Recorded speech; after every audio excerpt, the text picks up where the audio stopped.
All right, to sum up our next guest with just one word, like, oh, he's a singer, oh, he's an actor, oh, he's an author, would be impossible. He's like I don't even know, a spectronaire. He's all over the spectrum. Rick Springfield. How are you? Spectronaire. I mean, dude, you have so much going on, it's really hard to pinpoint and call you anything, because you're everything. I'm a jerk sometimes. Yeah, we can use I have not heard that. You have 2 hours to talk to us, right? No. See, he's a jerk. Lots to cover. I'm a jerk. Sorry. No, well, welcome to the Pop Culture Show. We're all big fans of yours. I mean, when you think of iconic, especially with music, I went back and was listening through to your catalog right before jumping in the shower. Alexa, play Rick Springfield, and there it was. You have so many hits, and you're such a hook maker. I mean, it's unbelievable. Yeah, songwriting has always been kind of my core. And I've always, hooks have always been it. It's I try to write a hooky chorus, and I try to write a hooky verse and a hooky B section, and that's the hooks are very important to me. A+. I mean, man, every song is just, it's coming, you feel it coming with the beat and the rhythm, and you just nail it. So I've enjoyed your music so many years. Thank you. Hopefully, it's not predictable.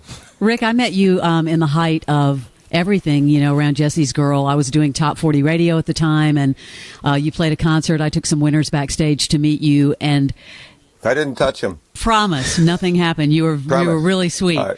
But the question I wanted to ask, though, is all of that a blur to you right now? Because, I just remember the screams, being as loud as, like a Beatles concert.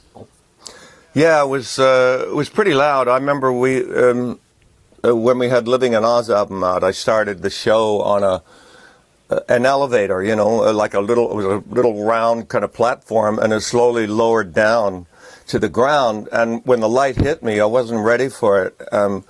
The screams affected my equilibrium, and I staggered and almost fell like 30 feet to the stage. Wow. off this thing I was standing on. It was pretty freaky, and I'm kind of coming down, on my knees. It wasn't the cool entrance that I was hoping it would be. Hey, tell us all about Orchestrating My Life. Yeah, it's a video. It's a movie, and it's an album, but it's a movie coming out on Valentine's Day. Pay per view. You can find all the info on rickspringfield.com, of course, because sadly Rick Springfield drops his pants was already taken, so I had to just go with just Rick Springfield. So it's an orchestra that hits with an orchestra, basically. And I've been doing the show for a little while, and when we came to film it, I wanted to do something a little different. So I hooked up with Santa Monica High, and they have an amazing music program, great arts program. And we had 100 kids on stage, aged 14 to 18, and they were incredible. I mean, I'm a big believer in keeping arts in school, because I think that resonates more with us than, math kicked me out of high school. Once I hit algebra, I was like, dude, I'm out of here. So the music saved my life, and I saw these 100 kids that had a great focus and very eloquent. You can hear them talk in the movie too. Let's watch a clip. So, I've got a clip I've got the trailer. It's just a minute long. Check this out. It's really cool. The songs I write do tell the story of my life. Towards the end of the 80s, it was brutal, and I was burned. But it's fun again.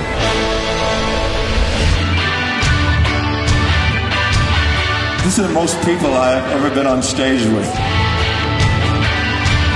We haven't played together with the band and the orchestra. It's going to be some tense moments. They don't have frets, they can't do that. We all need the human touch. We all need the human touch. I need the human touch. Sister! Don't talk to strangers.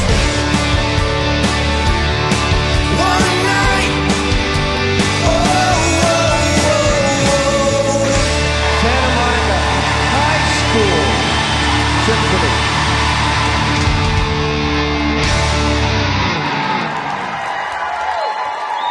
So that looks like a blast to have filmed with that orchestra.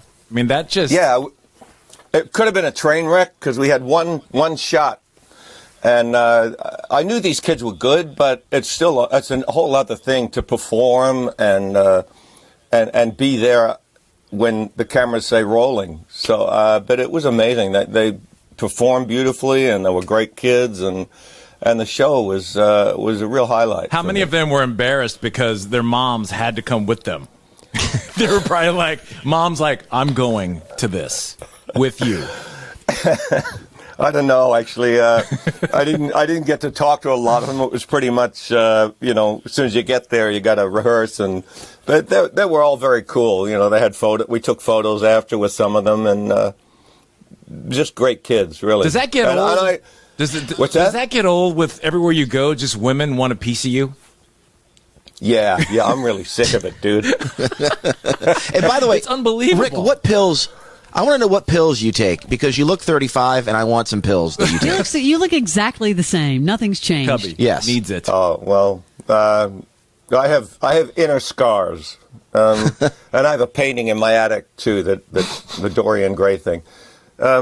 I just, I exercise, I watch what I eat, I love what I do, which is, I think, the main thing is being passionate about what, your work in your life. It's a great driver. It's a great, it keeps me alive. I mean, when in the lockdown, I've been living in my studio recording. I've recorded two albums and another side project, and it's been really, incredible, actually, but horrible at the same time. Incredible and horrible. Right. Like life is yin yang.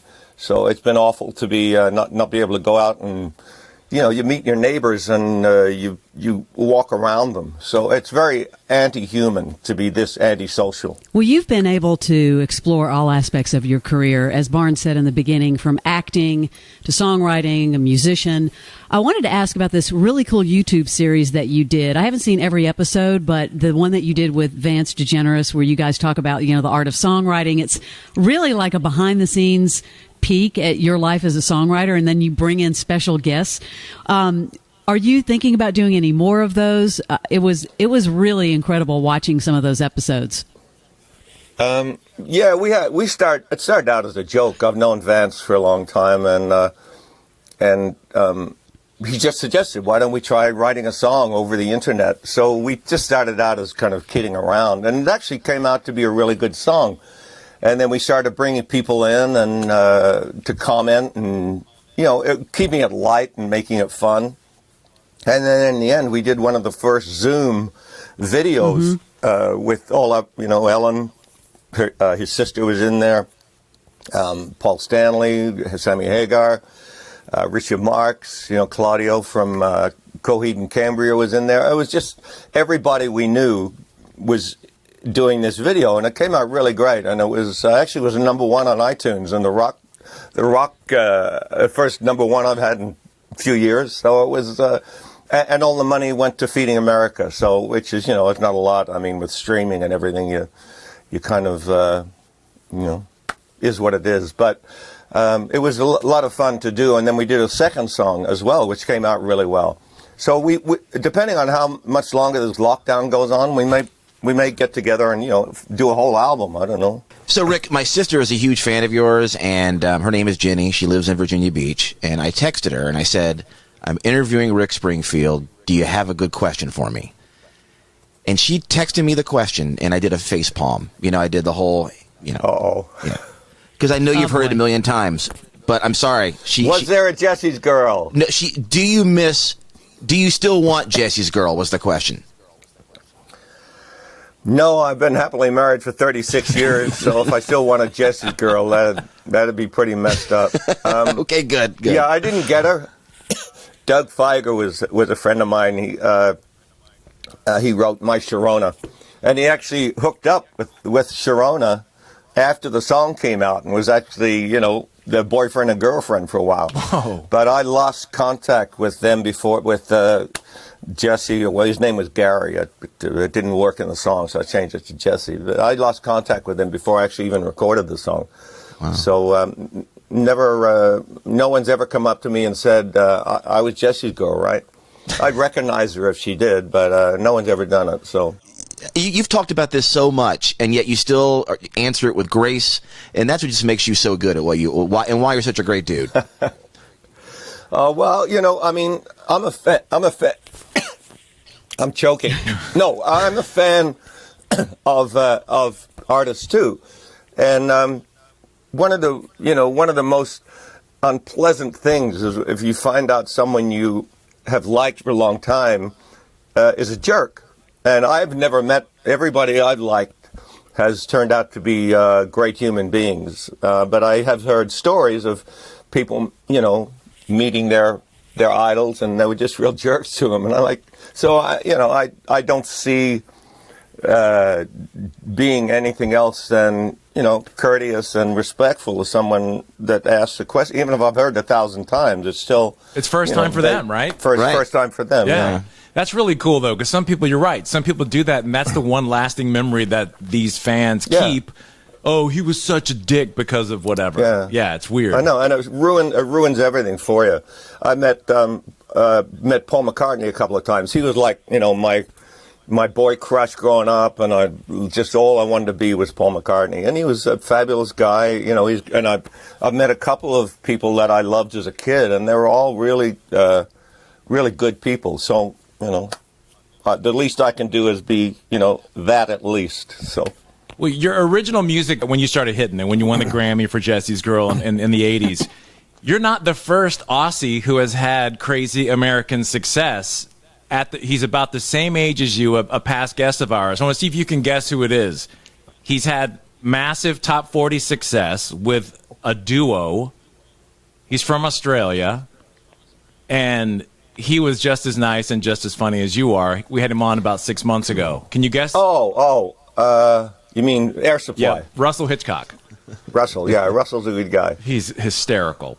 Yeah, and he's got arms full of tattoos. He looks like he's in AC/DC. Like, it's the weirdest thing. I know. Well, your audio book, you sat down apparently for like 3 days and read your new book called World on Fire, which, again, I said you have so many things. It's unbelievable.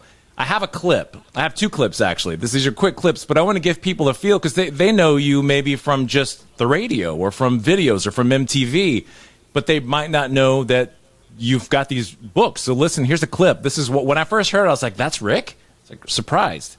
Something has roused me. A covert noise in our dark dawn. I reached for the Tavor TAR-21 assault rifle I've been cuddling beneath the filthy blanket. Are we under attack? Zombies at the gates? I mean, I got scared listening to that. I was like, I did not know you were an author. And this is really cool. What's the whole book? What is the overarching theme of the book? Well, it's called World on Fire, and it's available on audible.com, and which is a narration-only site.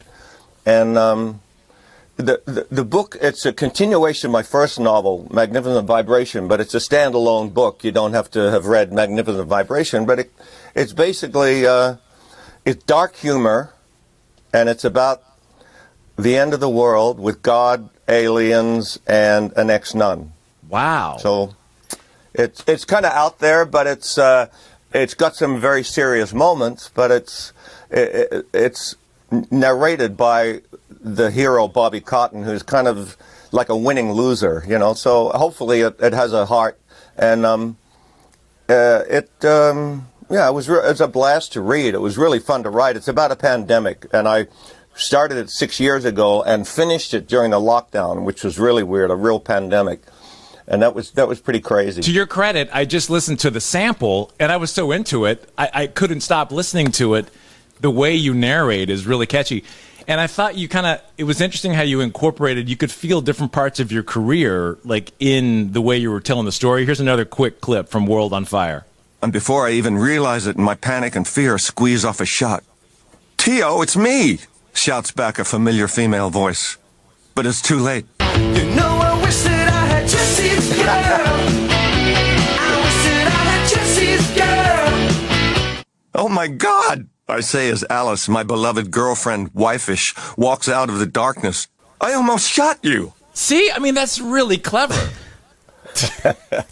Yeah, it's I put Jessie's girl in there. Yeah, it was. I was very happy with the way it came out, and I've heard books It is read catchy. by actors, and it's great when it's an actor and they're into the part. And I've also heard them written by people, read by people who didn't really know how to read. So I tried to work it as an actor as well. It was good. So, I mean, I really was hopefully that. connected to it after just a couple of minutes of listening to it. You did a really good job with it. And your speaking Thank voice you. is very recognizable as well. I'd love to talk a little bit about your acting. I mean, outside of GH, I want to talk about the time you were on stage with Meryl Streep in her movie, Ricky and the Flash, and you actually gave her advice about how to be a rock star? No, it was more about she was curious about how far where you stand regarding the microphone on stage, how you hold the guitar, that kind of thing. She was amazing. I mean, it was an incredible experience to work with her, and elevated my acting like instantly over those whole couple of months we were working together.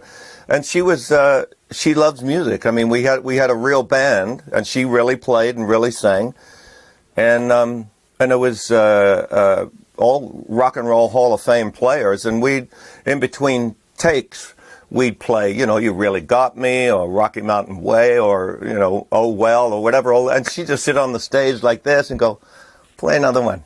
She totally dug it. I mean, it was great. And she was a lot of fun to work with. And, once you get past the, oh my God, it's Meryl Streep moment, she's a great human being. What is it about working with someone like that elevates your acting? Like, what is it? Just their presence, or just like the way you watch what they're doing and inspires you at that moment? Yeah, I think it's both. It was Jonathan Demme it was his last movie, and he directed, and he was amazing. He directed Silence of the Lambs and just so many wonderful movies. The Talking Heads movie. He was incredible, and I just he's working with A-class people, who are that good in their career. It just elevates you. You just rise. You either rise to the occasion, or you get torpedoed and you sink. And they say, it's not going to work out. Let's call somebody else. So it's it ups your game. I mean, it wasn't like working on a soap opera. It was like working on a movie with Meryl Streep and Jonathan Demme. So it was. Wow. I mean, Rick, you might have been saying, oh, my God, it's Meryl Streep. But how do you know Meryl Streep wasn't saying, oh, my God, it's Rick Springfield? Well, she was very funny. Actually, I walked into the first thing we did was they wanted to see, A, if I could really play guitar, and B, how we'd look in a band. So they had a band set up, and it was at a house in the Hollywood Hills. And I flew in. I was on the road, and I flew in on the road.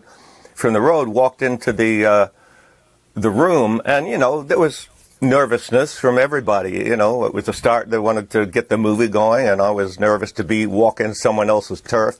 So I just walked up to the mic and said, oh my God, I'm going to play with Meryl Streep. And then she walked up to the mic and went, oh my God, I'm going to play with Rick Springfield. So it kind of cut the tension, right there. Is there a musician that gave you that feeling? Well, I mean, writing the song with the Foo Fighters was good, because Dave's original idea was we get together one day and write one song. So it was like, oh my God, really? I sometimes take 3 weeks to write a song.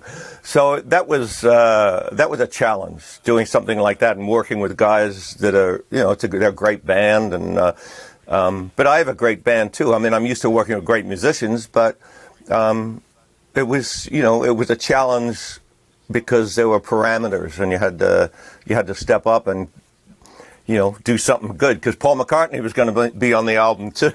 That's cool. I want to go back to General Hospital for a second, because Noah Drake was such a huge character, and you have so many names surrounding you. I mean, your own name, Rick Springfield. You got Noah Drake. You got Jessie's girl. Have you heard every name yelled at you on the street? If you heard Noah, would you turn around like, hey, Noah? I probably wouldn't turn around, but I'd know why they were calling that. I don't get that so much. I mean, I used to get Bruce as much as I got Noah. Really? But yeah, when it first all started.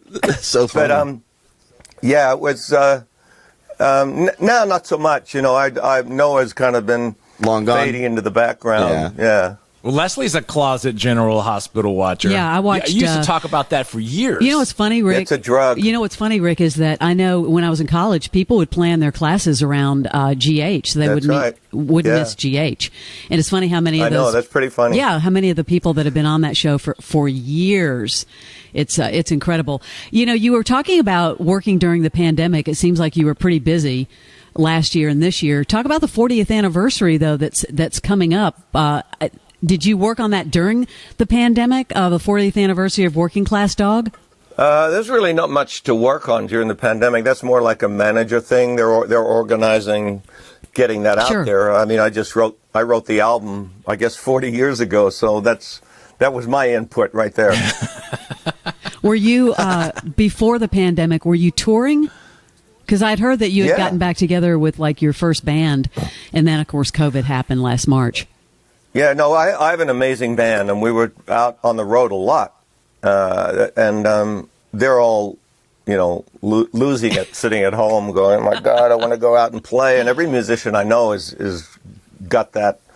And every fan I know is saying, oh my God, I miss the live concerts. And that's our new church to a degree. That's where we commune with each other and connect, spiritually through music and celebrate and that in sports events are kind of, that's how we, now that you don't really go to movie theaters anymore, concerts and sports events are kind of it for getting together communally and celebrating.